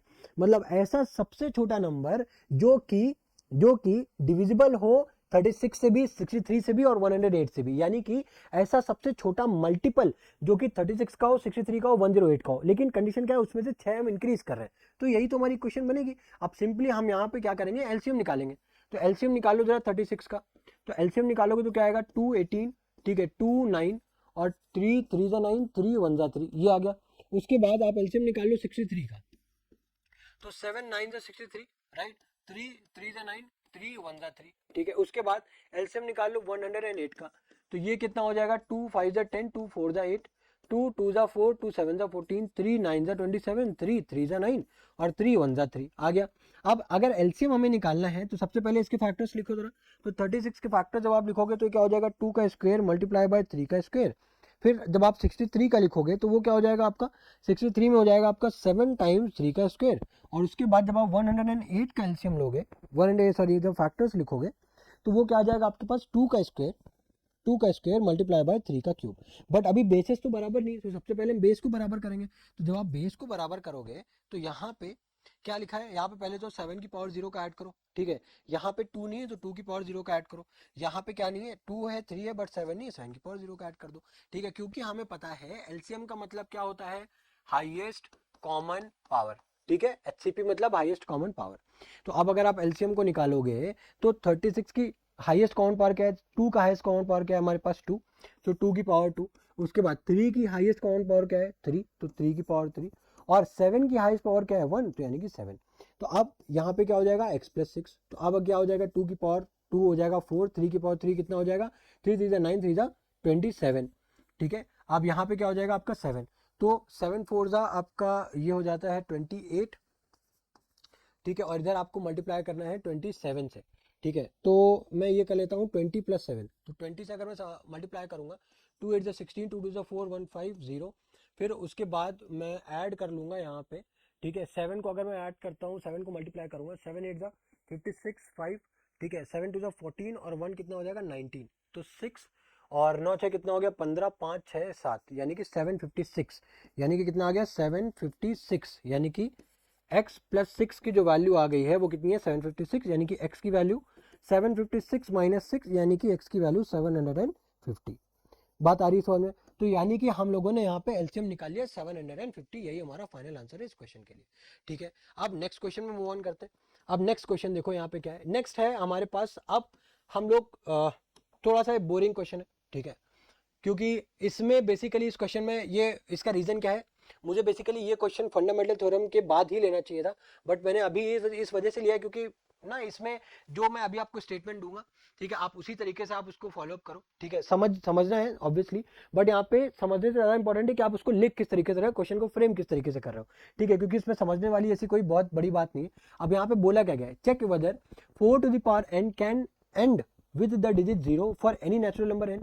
तो बोला गया है कि ये चेक करो कि 4 की कोई भी पावर के लिए क्या ये कभी ऐसा डिजिट आएगा, अगर इसे 4 की पावर 10 कर दो तो क्या कोई ऐसा नंबर आएगा जिसकी वंस प्लेस पे 0 हो, तो वो चेक कर रहा है हमें, ठीक है। तो सपोज करो अगर मैं n को 1 ले लेता हूँ, ठीक है, तो 4 की पावर 1 क्या हो जाएगा हमारे पास 4। सपोज अगर n को 2 ले लेता हूँ तो 4 की पावर 2 कितना हो जाएगा हमारे पास 16। सपोज अगर n की पावर 3 ले लेता हूँ, n की वैल्यू 3 लेता हूँ, 4 की पावर 3 कितना हो जाएगा हमारे पास 64, यानी कि भाई 0 से तो एंड नहीं हो रहा है। तो रीजन क्या है, रीजन क्या है, रीजन बेसिकली ये है कि कोई भी नंबर 0 से तभी एंड होता है जब वो 10 का मल्टीपल हो। ऑब्वियसली भाई कोई भी नंबर अगर उसके आखिरी में जैसे 230 लिखा है, तो क्या मैं इसको ये लिख सकता हूँ दैट 23 टाइम्स 10, 23 टाइम्स 10 ये होगा, ऑब्वियसली 10 का मल्टीपल है। अगर सपोज करो 330 लिखा है, तो क्या मैं इसको ये लिख सकता हूँ 33 टाइम्स 10, ऑब्वियसली वो नंबर 10 का मल्टीपल हो गई। अब अगर वो 10 का मल्टीपल है, तो अगर जब हम इस नंबर को फैक्टराइज करेंगे, प्राइम फैक्टर्स में ब्रेक करेंगे, तो ऑब्वियसली जब 10 को ब्रेक करोगे तो इसके प्राइम फैक्टर्स आएंगे 2 एंड 5, राइट। इसके भी प्राइम फैक्टर जो आएंगे वो क्या आएंगे 2 एंड 5, है ना। तो यहां से हमें ये समझ में आ रहा है कि कोई भी नंबर 0 से तब मल्टीपल होगा जब उसके फैक्टर्स करने पे हमें 2 और 5 का एक पेयर देखने को मिले। बट यहाँ पे इस अगर 4 को फैक्टर करोगे तो भी हमें 2 और 5 नहीं मिलेगा, 4 देख 16 को करोगे वहां पे भी नहीं मिलेगा, 64 को करोगे वहां पे भी नहीं मिलेगा। इस वजह से ये नंबर एक्चुअली किसी भी पावर है, मतलब किसी भी वैल्यू n के लिए ये नंबर कभी भी 0 से एंड हो ही नहीं सकता, ठीक है भाई, हमें यहाँ पे लिखना है, ठीक है। तो the number two and with digit 0 must contain the factor 2 and 5, but in the case of 4 to the power n, right, only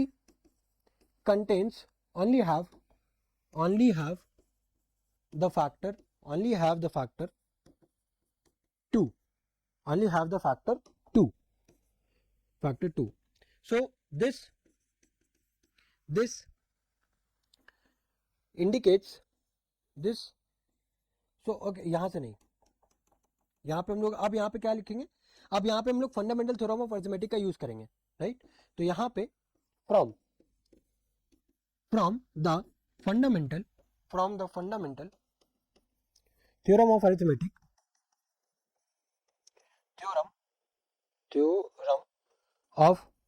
arithmetic every composite numbers, every factors of composite number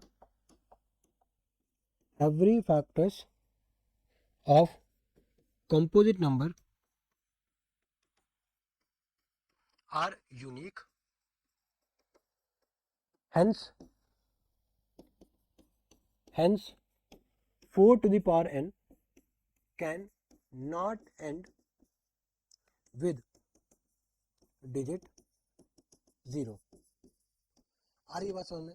तो ये हमें basically ये पूरी चर्चा यहाँ पे लिखनी ही पड़ेगी, तभी हमें जाकर के फुल मार्क्स मिलेंगे, ठीक है। तो आई होप समझ में आ रहा होगा, ठीक है।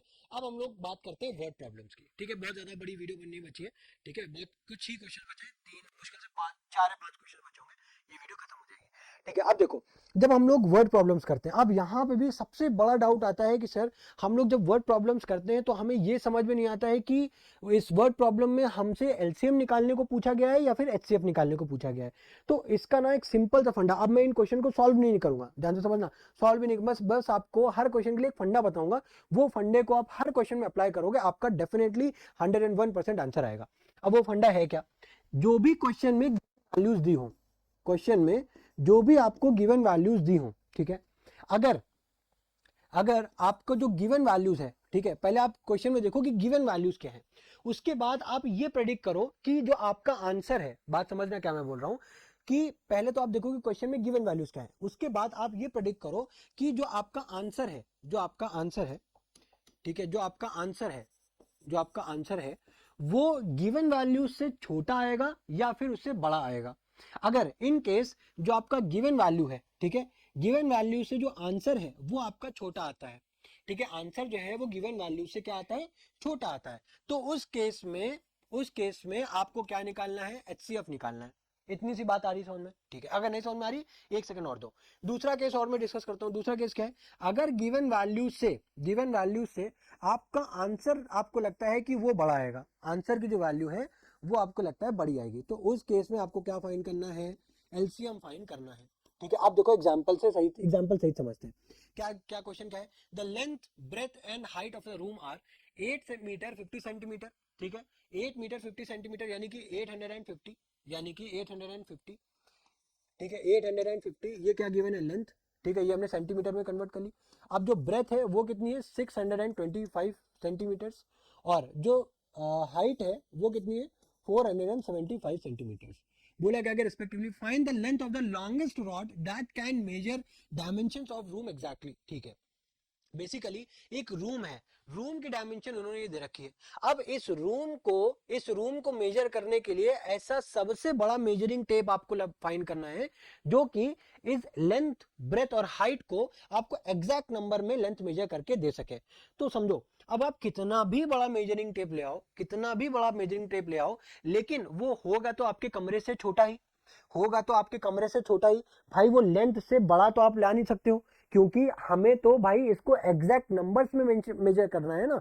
तो ऐसा आप नंबर भाई ऐसा नंबर फाइंड करना है जो कि सबसे बड़ा हो और इन तीनों को एग्जैक्टली डिवाइड करता हो। तो उस केस में आप सोच के देखो क्या फाइंड करना है, HCF फाइंड करना है। बट अगर दूसरे तरीके से सोचो तो हमें ऐसा सबसे बड़ा इंची टेप फाइंड करना है, सबसे बड़ा मेजरिंग टेप, इंची टेप हम लोग क्या बोला जाता है, तो मेजरिंग टेप फाइंड करना है जो कि आपका इन तीनों डायमेंशन को एग्जैक्ट नंबर्स में मेजर कर सके।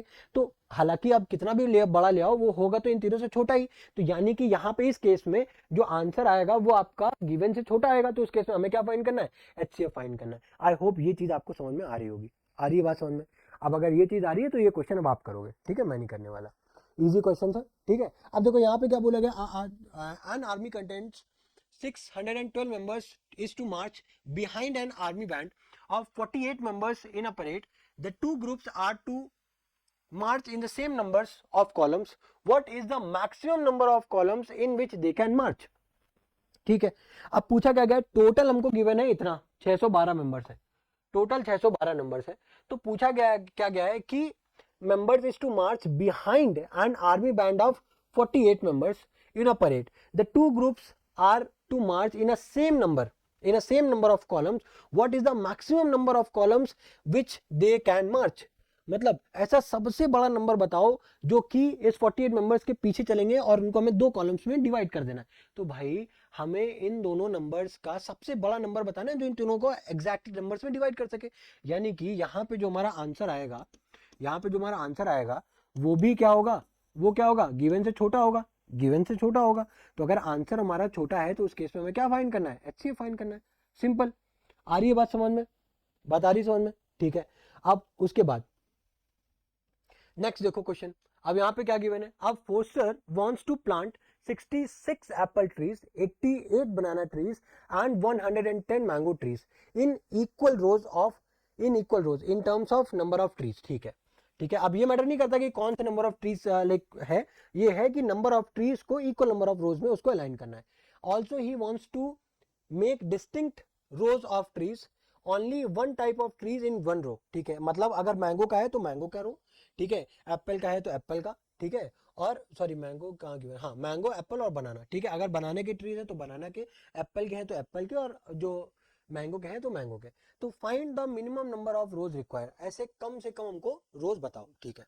तो बेसिकली अब यहाँ पे भी देखो सेम टाइप है, तीनों में ही एक ही चीज हमें निकालनी है, ठीक है। अब वो है क्या, हमारे पास इतने नंबर ऑफ एप्पल्स के ट्रीज है, राइट, 66, बनाना कितने 88 और मैंगो कितने 110।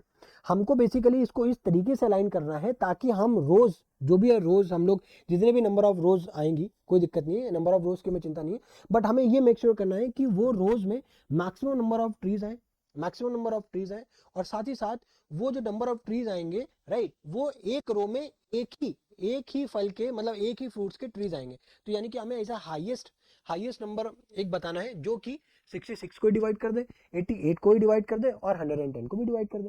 तो यहाँ पे भी जो हमारे पास जो आंसर आएगा वो हमारा गिवन से नंबर से छोटा आएगा। तो इस केस में हमें क्या फाइंड करना है, एचसीएफ फाइंड करना है ना। अब अगर मैं यहाँ पे एचसीएफ फाइंड भी कर दूं तो यहाँ पे एक नंबर क्या है हमारे पास 66, उसका फैक्टर करो 2 टाइम्स 33, 3 टाइम्स 11 और 11 टाइम्स 1, ठीक है। दूसरा नंबर क्या है, दूसरा 88, तो 2 टाइम्स 44, 2 टाइम्स 22, 2 टाइम्स 11, 11 टाइम्स 1, ठीक है।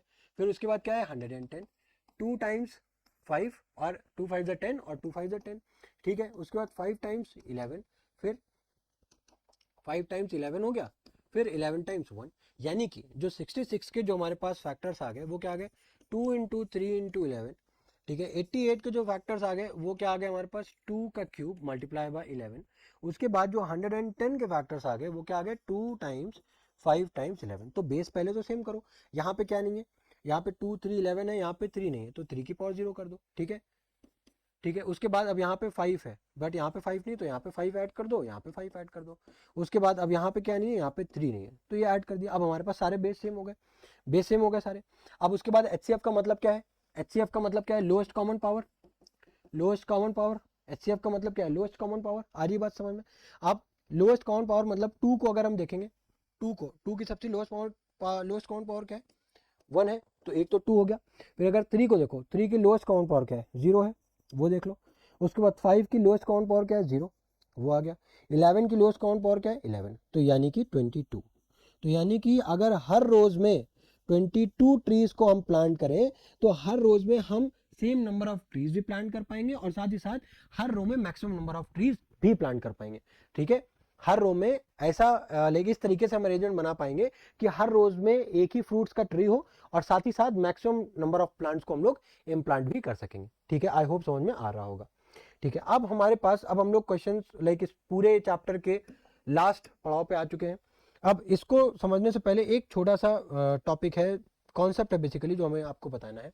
वो अब ये समझो है क्या, कि अगर हम कभी भी कोई रैशनल नंबर को अगर हम इररैशनल नंबर से जोड़ते हैं, ठीक है, अगर आप जोड़ते हो या फिर घटाते हो या फिर मल्टीप्लाई करते हो या फिर डिवाइड भी करते हो, तो उस केस में जो आपको रिजल्टेंट वैल्यू मिलेगी वो ऑलवेज इररैशनल नंबर ही मिलेगी, ऑलवेज इररैशनल नंबर ही मिलेगी। अब सपोज अगर आप कभी इररैशनल नंबर को इररैशनल नंबर से जोड़ते हो, घटाते हो, मल्टीप्लाई करते हो या फिर डिवाइड करते हो, इस केस में हो सकता है आपको कुछ केसेस में रैशनल नंबर मिल जाए, बट हो सकता है कुछ केस में आपको इररैशनल नंबर भी देखने को मिल जाए। तो ये दो चीजें हैं जो आपको ध्यान में रखनी है, ठीक है। आई होप समझ में आ रहा होगा।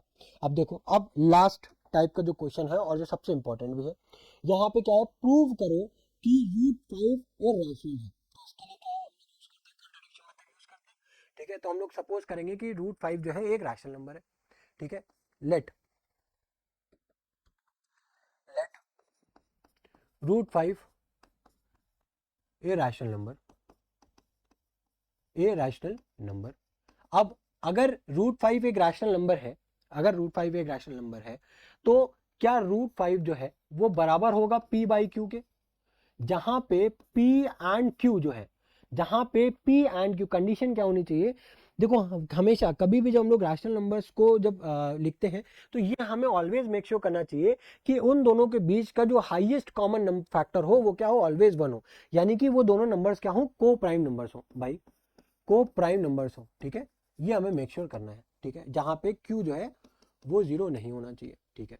अब ये क्वेश्चन, अब ये चीज आ गई। अब क्या करो, अब इसको ना क्रॉस मल्टीप्लाई करो, यानी कि q√5 इक्वल्स टू p। अब अगर आप स्क्वायर करोगे दोनों साइड पे, square on both sides, square on both sides, अब जब स्क्वायर करोगे तो यहाँ पे हो जाएगा आपका q², 5q², ये हो जाएगा यहाँ पे p², ठीक है। तो अब मेजर यहाँ पे ही डाउट क्रिएट होता है। जैसे अगर मैं यहाँ पे ये लिख रहा हूँ that 5 divides p², hence 5 divides p। तो अब यहाँ पे मेजर केसेस में ना ये चीज ही नहीं समझ में आती है कि ये यहाँ पे इस स्टेटमेंट से मैंने ये कहाँ से लिख दिया। तो बेसिकली ऐसे समझो कि अगर सपोज करो 3 स्क्वायर बराबर लिखा है 3 टाइम्स ए, ठीक है, कुछ इस तरीके का लिखा है, तो ये बताओ कि यहाँ पे अगर 3 इंटू ए बराबर 3 स्क्वायर लिखा हुआ है, तो क्या 3 जो है वो 3 स्क्वायर को डिवाइड करेगा कि नहीं करेगा? करेगा ना।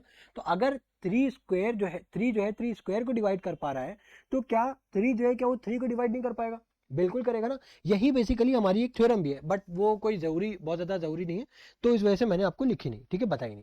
बट ये चीज आप यहां से समझो कि अगर 5 टाइम्स क्यू स्क्वायर बराबर पी स्क्वायर लिखा है, तो क्या 5 पी स्क्वायर को डिवाइड करेगा? बिल्कुल करेगा। अगर 5 पी स्क्वायर को डिवाइड कर सकता है, तो क्या 5 पी को नहीं डिवाइड कर सकता? बिल्कुल कर सकता है। वही चीज मैंने यहाँ पे लिख दी है बस, ठीक है। अब उसके बाद देखो, अब अगर 5 पी को डिवाइड कर रहा है, तो यहीं से एक मैं ऑपोजिट, अगर मैं एक दूसरा एजम्पशन क्रिएट करूं, अब यहाँ पे देखो एक और चीज समझो, एक और चीज समझो। अगर सपोज करो 9 को जब आप 3 से डिवाइड करते हो, 9 क्या बेसिकली 3 स्क्वायर, तो आपके पास क्या आता है 3। बता रही समझ में? जब आप 9 को 3 से डिवाइड करते हो तो आपके पास क्या आता है 3। बट उसी जगह पे जब आप 3 को 3 से डिवाइड करते हो, 3 को जब आप 3 से डिवाइड करते हो, तो क्या आपका 3 आता है? नहीं, क्वेश्चन तो आपका चेंज हो जाता है ना। तो उसी तरीके से यहाँ पे इस स्टेटमेंट को, राइट, हम लोगों ने किस तरीके से लिखा था, दैट 3 स्क्वायर डिवाइड 3 टाइम्स ए। हाँ, मतलब इसको रीअरेंज करके हम लोग 3 स्क्वायर को जब आप 3 से डिवाइड करते हो, मान लेते हैं ए आता होगा हमारे पास। बट अगर उसी जगह पे जब आपने 3 को 3 से डिवाइड किया, तो क्या तब भी वही क्वेश्चन आएगा? नहीं आएगा डेफिनेटली, क्योंकि अब आप दूसरे नंबर को डिवाइड करो तो क्वेश्चन आपका चेंज हो जाएगा। सपोज करो अब बी आ जाएगा। बात आ रही है ना समझ में? ठीक है, तो वही चीज अब मैं अगर यहाँ पे लिख दूं, वही चीज अब अगर मैं यहाँ पे लिख दूं, राइट, अब मैं यहां से क्या ये जनरेट कर सकता हूं? अब यहां से मुझे एक स्टेटमेंट जनरेट करनी है। तो 5 अगर p को डिवाइड कर रहा है, ठीक है, अगर 5 जो है वो p को डिवाइड कर रहा है, तो सपोज कर रहा हूं मैं b आ जाएगा, b बच जाएगा, ठीक है, बात आ रही समझ में? तो इसको मैं क्या ये लिख सकता हूं, that if 5 divides p, then p equals to 5b लिख सकता हूँ। p इक्वल्स टू 5b लिख सकता हूँ, कोई दिक्कत नहीं, दिक्कत है ना? तो यहाँ पे p इक्वल्स टू 5b लिख सकता हूँ, बिल्कुल लिख सकता हूँ। अब उसके बाद अगर मैं फिर से इसको स्क्वायर करूँ, और इसको मैं अगर इक्वेशन नंबर 1 मान लूँ, और यहाँ पे अगर मैं स्क्वायर ऑन बोथ साइड कर दूं, ठीक है, स्क्वायर ऑन बोथ साइड्स, ठीक है, तो यहाँ पे क्या हो जाएगा, पी स्क्वायर इक्वल्स टू 5, यानी कि 25 बी स्क्वायर, ये हो जाएगा। अब इस पी स्क्वायर को उठा करके अगर मैं यहाँ पे सब्सटीट्यूट कर दूं, समझना, अगर मैं पी स्क्वायर की वैल्यू उठा करके यहाँ पे सब्सटीट्यूट कर दूं, तो ये इक्वेशन क्या है 5, यहाँ पे लिख देना कि substituting the value of P square in the equation number 1। तो 5 क्यू स्क्वायर लिख दूं क्या, substituting substituting substituting the value, substituting the value of p square in equation number 1। अब इक्वेशन नंबर 1 है क्या हमारे पास, 5q square equals to P square. अब p स्क्वायर बराबर है क्या आपके पास 25b स्क्वायर, है ना? तो यहाँ से 5 से 25 को जब कैंसिल करोगे तो क्या आ जाएगा, q स्क्वायर बराबर 5b स्क्वायर आ रहा है।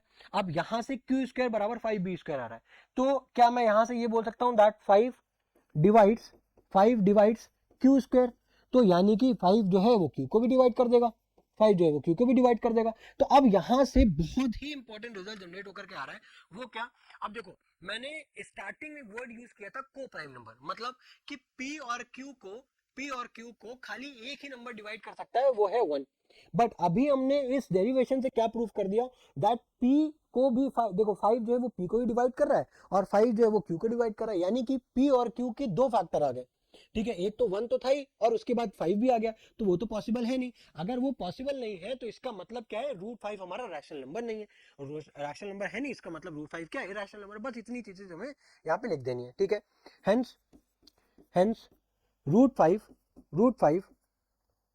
हेंस p एंड q, यहाँ पे लिख दो, hence p and q is divisible by 5 also, hence नहीं, सो √5 यहाँ पे कह रहे √5 इज इरैशनल नंबर। बस इतना सा हमें प्रूफ करना था। तो आई होप समझ में आया होगा। सबसे पहले हमें √5 को रैशनल प्रूफ करना था, उल्टा हमने एज्यूम किया। हमने क्या एज्यूम किया कि √5 रैशनल नंबर है, उसके बाद अगर रैशनल नंबर है तो वो पी वाई क्यू के फॉर्म में लिखा जा सकता है। वहां पे पी और क्यू को प्राइम होना चाहिए, और क्यू हमारा जीरो नहीं होना चाहिए, और जाहिर सी बात है पी और क्यू हमारे इंटीजर्स भी होने चाहिए। अब अगर ये है तो यहाँ पे हम लोग अगर इक्वेशन को फॉर्म करो तो क्यू √5 बराबर पी हो जाएगा। अब अगर वहां से स्क्वायर करोगे तो हमारे पास आएगा 5q स्क्वायर बराबर पी स्क्वायर।